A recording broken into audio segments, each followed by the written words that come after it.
अस्सलामुअलैकुम वरहमतुल्लाहि वबरकातुह।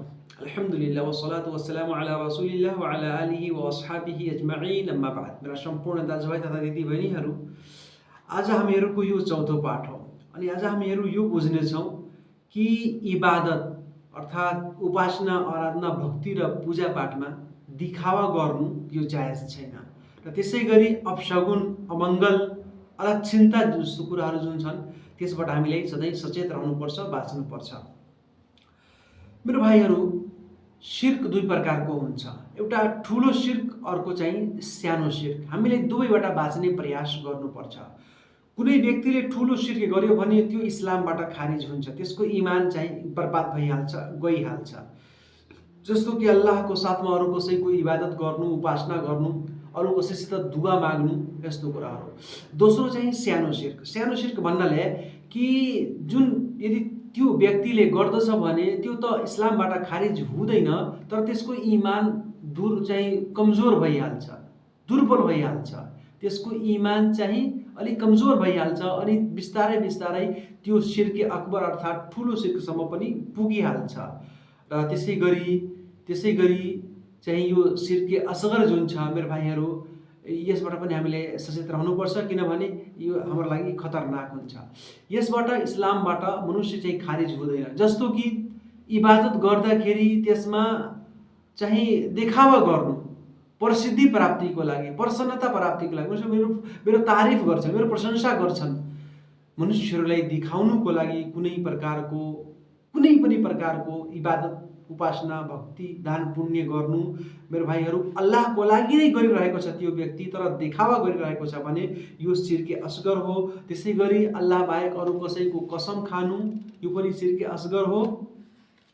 यी सम्पूर्णबाट हामीलाई बाँच्ने प्रयास गर्नुपर्छ, किनभने हाम्रो जुन सत्कर्महरू छन्, जुन हाम्रो पुण्यका कार्यहरू छन्, त्यसलाई स्वीकार हुनुको मूल चाहिँ अर्थ र त्यसै गरी त्यसको मूल शर्त यही हो कि त्यो दिखावाबाट र हरेक चाहिँ प्रसिद्धि प्राप्तिबाट चाहिँ त्यो पवित्र रहोस्, शुद्ध रहोस्। कसरी? त्यो शुद्ध मनको साथमा अल्लाहको लागि त्यो उपासना गरियोस्, इखलासको साथमा। दिखावाबाट हामीलाई मनाही गरिएको छ, किनभने यसबाट हाम्रो कर्महरू व्यर्थ भइहाल्छन्, हाम्रो सत्कर्महरू बर्बाद भइहाल्छन्। अल्लाह तालाले कुरानमा मुनाफिकहरूको बारेमा भन्नुभएको छ, इन्नल मुनाफिकीन युखादिउन अल्लाह व हुवा खादिउहुम। अर्थात् जुन मुनाफिकहरू छन्, कपटीहरू छन्, उनीहरूले अल्लाहलाई झुक्क्याउने, अल्लाहलाई धोका दिने प्रयास गर्दछन्, तर वास्तवमा अल्लाह तालाले उनीहरूको चाललाई उनीहरूतर्फ नै फेरिदिनुहुन्छ। त्यसको जुन वबाल हुन्छ, त्यसको जुन सजाय हुन्छ, त्यसको जुन कर्मको फल हुन्छ उनीहरूकै तर्फ चाहिँ आइहाल्छ। र त्यसै गरी उनीहरूको काम के हो? वइदा कामु इला सलाती कामु कुसाला। जब तिनीहरू नमाजको लागि उभिरहेका हुन्छन् भने अल्छीपना गर्छन्, सुस्ती गर्छन्, सुस्ती गरेर अल्छी भई चाहिँ उभिने गर्छन्, नमाज पढ्ने गर्छन्। अनि युराउन नास, उनीहरूको यो चरित्र हो। के चरित्र हो? मनुष्यहरूलाई दिखाउनुको लागि इबादत गर्छन्, उपासना गर्छन्, अल्लाहको लागि शुद्ध मनले अल्लाहको उपासना गर्दैनन्। वला यज़कुरुन अल्लाह इल्ला कलीला, र मात्र थोरै अल्लाहको उपासना गर्छन्। भने उनीहरूले के गर्छन्? दिखावाको लागि यस्तो कार्यहरू चाहिँ तिनीहरूले गर्ने गर्छन्। त्यसै गरी मेरो भाइहरू, हामीले यी सम्पूर्ण कुरा चाहिँ जुन पनि काम हामी गरिरहेका छौँ, खास गरी इबादतको काम जस्तो पनि छ, नमाज, रोजा, हज, जकात, जे पनि छ, हामी त्यो शुद्ध मनले अल्लाहको लागि गर्ने प्रयास गरौँ। त्यसमा दिखावा नहोस्, किनभने यो हाम्रो चाहिँ कर्मलाई व्यर्थ गरिदिन्छ। कर्म विनाशक यो पाप हो, जसबाट हाम्रो सत्कर्म चाहिँ बर्बाद भइहाल्छ। रसूल सल्लल्लाहु अलैहि वसल्लमले भन्नुभएको छ, सही मुस्लिमको हदिसमा छ कि मन सम्मा अल्लाहु बिह, जुनसुकै व्यक्तिले यदि प्रसिद्धि चाहन्छ, प्रसिद्धि प्राप्ति चाहन्छ, प्रसन्नता चाहन्छ, त्यो फेमस हुन चाहन्छ, अल्लाह तालाले त्यसलाई फेमस गरिदिनुहुन्छ। जुन पनि व्यक्तिले यस्तो कुनै पनि कार्य गर्छ ताकि त्यो विख्यात भइहालोस्, मनुष्यहरूमा त्यसको लोकप्रियता चाहिँ बढोस्, मनुष्यहरू त्यसलाई आलिम, हाफिज, प्रतिष्ठित भक्त, अल्लाहको वली भन्ने गरून्। यदि कुनै व्यक्तिको चाहना यस्तो छ, कुनै व्यक्ति दान पुण्य गरिरहेको छ अनि त्यसको चाहना यो छ कि मनुष्य त्यसलाई दानवीर भनुन् भने त्यसको त्यो प्रसन्नता, त्यसको त्यो प्रसिद्धि त्यसलाई प्राप्त हुन्छ, त्यो फेमस भइहाल्छ, मशहुर भइहाल्छ। र जुनसुकै व्यक्तिले दिखावाको लागि कार्य गर्छ, अल्लाह तालाले त्यसको लागि त्यही कुरा गरिदिनुहुन्छ। आखिरतमा, परलोकको जीवनमा, त्यसको भागमा, त्यसको कर्मपत्रमा, त्यसको नामे अमालमा कुनै पनि पुण्य, कुनै पनि सवाब, कुनै पनि सत्कर्म हुँदैन, फाइदा हुँदैन, संसारकै लागि हुन्छ। अनि ती तीन व्यक्तिका कुरा तपाईले जान्नुहुन्छ। जुन एउटा व्यक्ति चाहिँ अल्लाहको मार्गमा धर्म युद्ध गर्यो, दोस्रो व्यक्ति चाहिँ ज्ञान सिकियो र सिकायो मनुष्यहरूलाई, तेस्रो व्यक्ति चाहिँ अल्लाहको मार्गमा दान पुण्य गर्यो। तर ती तीनैजना चाहिँ मात्र प्रसन्नता र प्रसिद्धि प्राप्तिको लागि गरेका थिए भने तिनीहरूको चाहिँ नतिजा, तिनीहरूको प्रतिफल के भयो? तीनजना चाहिँ ती तीन खालका व्यक्तिहरू नरकमा गए। तिनीहरूको चाहिँ अल्लाहको मार्गमा वीरगति प्राप्त गरे, इस्लामी शिक्षाको आदान प्रदान गरे, दान पुण्य गरे भने तिनीहरूको केही पनि स्वीकार भएन, किनभने तिनीहरू चाहिँ दिखावाको लागि मात्र गरेका थिए। त्यसै गरी हामीले यी सम्पूर्ण कुराबाट बाँच्ने प्रयास गर्नुपर्छ, किनभने यसबाट हाम्रो कर्म चाहिँ व्यर्थ भइहाल्छ मेरो भाइहरू। त्यसै गरी कहिलेकाहीँ यस्तो हुन्छ, कुनै कुनै व्यक्तिहरू त अल्लाहको लागि उपासना गर्न थाल्छन्, तर हृदयमा कहिलेकाहीँ यस्तो कुराहरू आइहाल्छ कि मनुष्यले चाहिँ देखाउनुपर्छ। यदि आवश्यकता छ भने देखाउनु, आवश्यकता छैन भने एकदमै गोप्य रूपले इबादत गर्नु। र एउटा व्यक्तिले आफ्नो हृदयसित यो चाहिँ प्रतिस्पर्धा गरिरहेको छ कि म यसबाट बाँच्छु, दिखावा गर्दिनँ, म अल्लाहको लागि इबादत गर्छु भने त्यसको त्यो अमल स्वीकार हुन्छ। किनभने हृदयमा मनुष्यहरूको चाहिँ इच्छाहरू चाहिँ उत्पन्न हुने गर्छन्, तर त्यसलाई दबाउने, त्यसलाई छाड्ने हामीले प्रयास गर्नुपर्छ। यदि कुनै व्यक्तिले यस्तो कार्य गरिरहेको छ अनि मनुष्यहरू त्यसको चाहिँ प्रशंसा गरिरहेका छन् अनि त्यो खुश भइरहेको छ, त्यो चाहिँ त्यसलाई खुसी प्राप्त भइरहेको छ भने त्यो वास्तवमा दिखावा गरिरहेको छ अनि त्यसको त्यो अमल व्यर्थ हुन्छ, बर्बाद हुन्छ, त्यही त्यो स्वीकार हुँदैन। त्यसैले हामीले यस कुराबाट चाहिँ बाँच्ने प्रयास गर्नुपर्छ मेरो भाइहरू। शिर्कको कुराहरूमध्ये, सानो शिर्क कुराहरूमध्ये चाहिँ दोस्रो कुरो जुन छ त्यो हो तयरा। तयरा चाहिँ अरबिक शब्द हो, नेपालीमा यसको अर्थ हुन्छ अलक्षीणता। अलक्षीणता कसले भनिन्छ? जस्तो कि कुनै कुरालाई अशुभ मान्नु, अमङ्गल मान्नु, त्यसै गरी चाहिँ त्यसबाट अपशगुन निकाल्नु मेरो भाइहरू। यो कुरा पनि नराम्रो कुरो हो अनि यसबाट हामी शिर्कसम्म चाहिँ पुगिहाल्छौँ अनि हाम्रो कर्म चाहिँ, हाम्रो सत्कर्म व्यर्थ भइहाल्छ, हाम्रो इमान चाहिँ बर्बाद भइहाल्छ। हामीले यसबाट बाँच्ने प्रयास गर्नुपर्छ। अल्लाह तालाले कुरानमा भन्नुभएको छ, फइदा जाअतहुमुल हसनतु qalu लना हादि व इन तुसिबहुम सय्यिअतुन यतय्यरु बिमूसा व मन मअहु। अर्थात् मूसा अलैहिस्सलामको युगमा जब फिरऔन थियो, फिरऔनको जुन साथीहरू थिए र मूसा अलैहिस्सलामका जुन अनुयायीहरू थिए तिनीहरू बीच प्रतिस्पर्धा हुँदै गर्थ्यो भने कहिलेकाहीँ जुन फिरऔनवाला मान्छेहरू थिए उनीहरू कहाँ कुनै सुख आउँथ्यो, कुनै प्रसन्नता आउँथ्यो, उनीहरूलाई कुनै भलो चाहिँ प्राप्त हुन्थ्यो भने तिनीहरूले यही भन्थे कि हामीहरू यसको वास्तविक हकदार हामीहरू नै छौँ, यो हामीहरूको लागि नै खास छ। व इन तुसिबहुम सय्यिअ, र यदि कुनै अप्ठ्यारो आउँथ्यो, कुनै चाहिँ कठिनाई आउँथ्यो, कुनै दुख वा कष्ट वा पीडा आउँथ्यो भने तिनीहरू यतय्यरु बिमूसा व मअहु, मूसा अलैहिस्सलाम र उहाँको साथमा जुन उहाँको अनुयायीहरू थिए उनीहरूलाई अलक्षीण भन्दथे। के भन्दथे?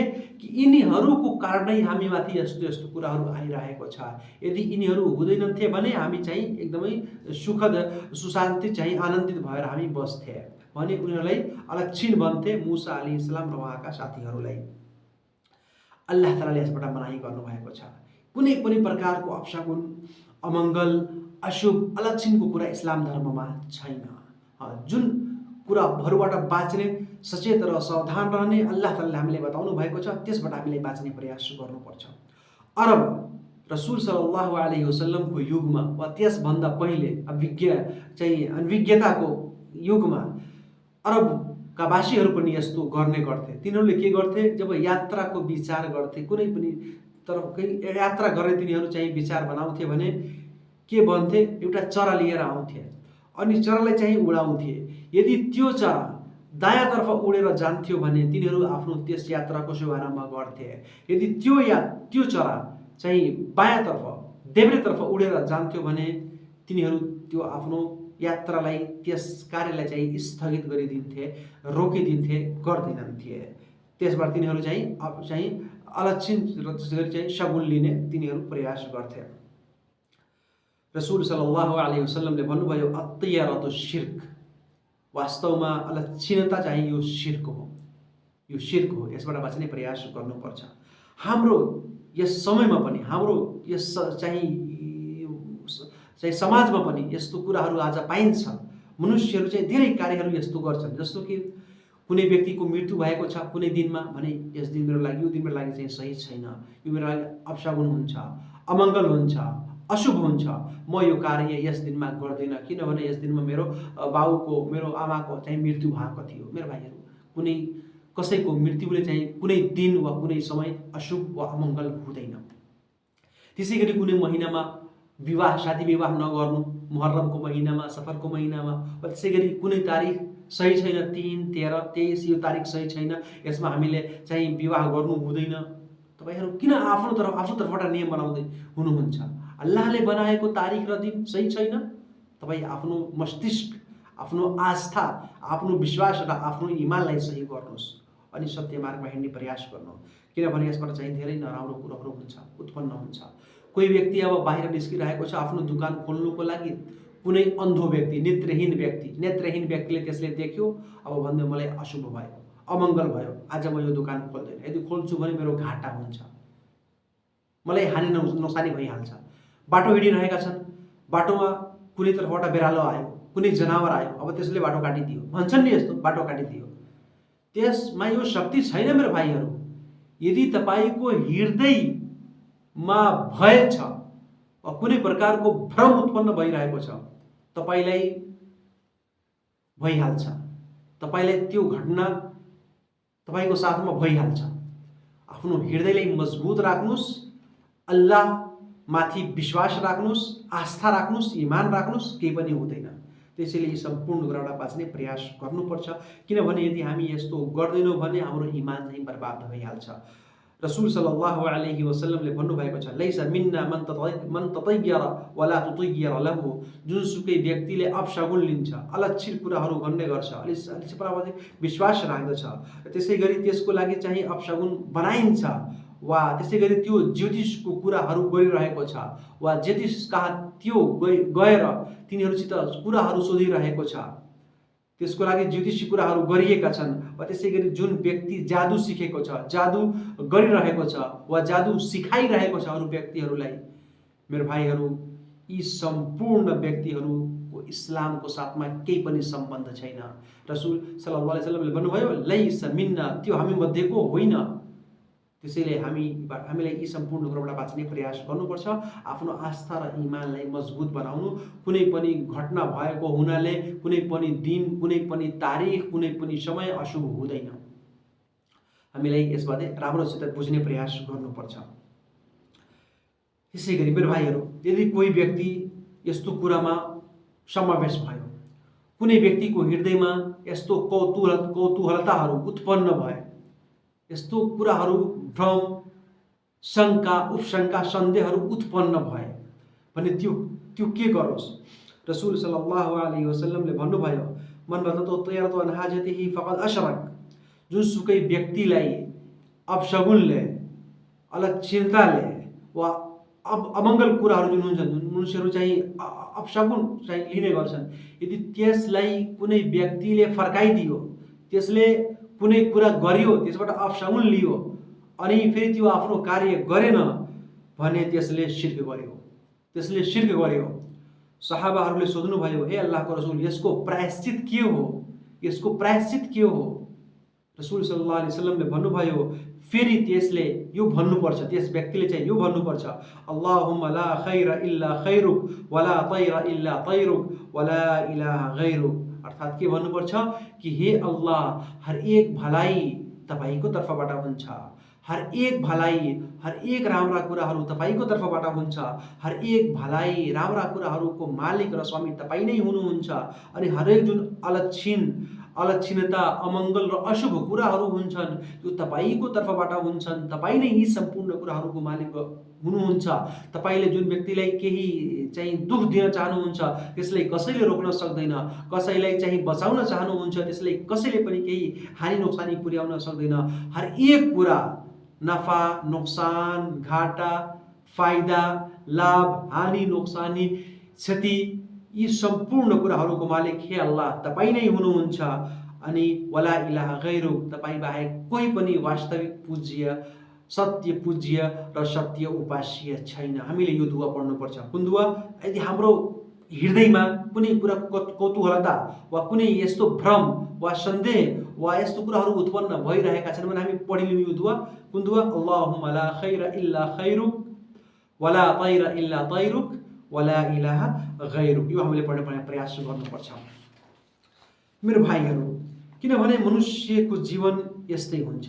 तिनीहरूको जीवन चाहिँ भ्रम, कौतूहलता कुराहरू, यस्तो कुराहरूको सिर्जना हुने गर्छन्। नराम्रो ख्यालहरू हृदयमा उत्पन्न हुने गर्छन् मनुष्यहरूको इन्द्रियहरूमा। भने हजरते अब्दुल्लाह इब्न मसऊद रज़ियल्लाहु ताला अन्हुको यो भनाइ हो कि यदि कोही व्यक्ति यस्तो भइरहेको छ, अर्थात् हामी मध्ये कुनै व्यक्तिको हृदयमा यदि अपशगुनको अपशगुन उत्पन्न भइरहेको छ, अपशगुन आइरहेको छ, कुनै कुराको अलक्षिणताको कुराहरू हृदयमा आइरहेको छ भने त्यसले अल्लाहमाथि राम्रै विश्वास राख्नुपर्छ। अल्लाहमाथि चाहिँ आस्था र ईमान राख्नुपर्छ। अल्लाहसित त्यसको सम्बन्ध जति मजबुत हुन्छ, जति बलियो हुन्छ, यी कुराहरूबाट त्यो त्यति नै टाढा हुन्छ। अल्लाहसँग त्यसको सम्बन्ध जति दुर्बल हुन्छ, कमजोर हुन्छ, त्यो यसै भरमा सधैँ परिरहेको हुन्छ। त्यसैले त्यसले अल्लाहमाथि विश्वास, अल्लाहमाथि भरोसा जुन छ त्यसलाई ठोस र बलियो बनाउनुपर्छ, दृढ बनाउनुपर्छ। इन्शाअल्लाह यदि कुनै व्यक्तिले यस्तो गर्छ भने यी सम्पूर्ण कुराहरू त्यसले केही पनि हानि नोक्सानी पुर्याउन सक्दैनन्, केही पनि गर्न सक्दैनन्, अनि त्यसको जीवनमा कुनै घटना पनि हुँदैन। त्यो चाहिँ खुसी मनले आनन्दित भएर इन्शाअल्लाह बस्ने गर्छ। त्यसैले मेरो भाइहरू, हामीले आज के बुझ्यौँ कि इबादतहरूमा दिखावा गर्नु मिल्दैन। र दोस्रो कुरा जुन हामीले बुझ्यौँ, कुनै प्रकारको अपशगुन वा अमङ्गल वा अशुभ कुराहरू र त्यसै गरी अलक्षिणताको कुराहरू इस्लाम धर्ममा छैनन्। हामीले यसबाट बाँच्ने प्रयास गर्नुपर्छ। अल्लाह तालाले हामीहरूलाई सम्पूर्णजनालाई चाहिँ सत्य मार्ग देखाउनु, सत्य मार्गमा हिँड्ने प्रेरणा, शक्ति र तौफिक प्रदान गरून् र हाम्रो सत्कर्मलाई स्वीकार गरून्। आमिन। वस्सलामु अलैकुम वरहमतुल्लाहि वबरकातुहू।